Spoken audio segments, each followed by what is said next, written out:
किसी ने ठीक ही कहा है, यदि हम लगातार मेहनत करें तो एक दिन अवश्य ही अपने मंजिल पे पहुंच जाएंगे।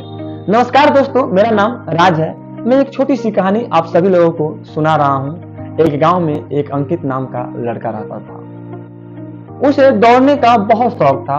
वह कई दौड़ प्रतियोगिता में भाग ले चुका था, लेकिन किसी भी दौड़ को वो पूरा नहीं किया था। एक दिन अंकित ने ये ठाना कि हमें किसी भी तरह से करके दौड़ को पूरा करना है। और जैसे ही दौड़ शुरू हुआ, वह दौड़ना शुरू किया तो धीरे धीरे करके सारे लड़के उससे आगे निकल गए।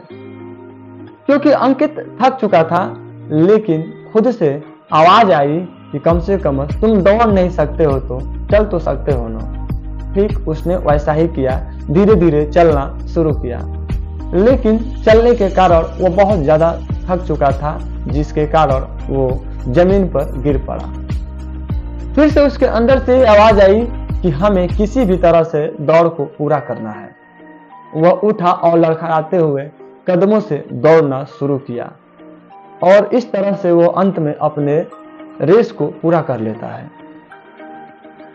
अंकित उस समय बहुत खुश था, क्योंकि वह मन से तो हार चुका था, लेकिन उसका जो विश्वास था वो चरम सीमा पर था।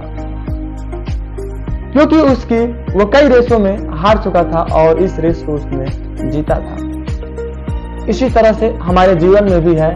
हम किसी काम को करने के लिए तो ठान लेते हैं, और जैसे ही कुछ रास्ते में रुकावट आती है हम हार मान लेते हैं। जैसे हम लोग स्टूडेंट हैं, हम लोग डेली रूल बनाते हैं कि हम 10 घंटा पढ़ेंगे, और किसी कारण समस्या बस आ जाती है तो हम अपने रोटेशन को चेंज कर लेते हैं, हम नहीं पढ़ पाते हैं। तो मैं कहना चाहता हूं, यदि आपके पास टाइम है तो आप केवल 5 ही घंटा पढ़िए, लेकिन लगातार मेहनत कीजिए। अंकित की कहानी से हमें सीख मिलती है कि हमें लगातार मेहनत करना चाहिए। यदि हमारे रास्ते में कोई रुकावट आता है तो हमें उस रुकावट को साइड करना चाहिए और हमें अपने लक्ष्य की तरफ बढ़ना चाहिए।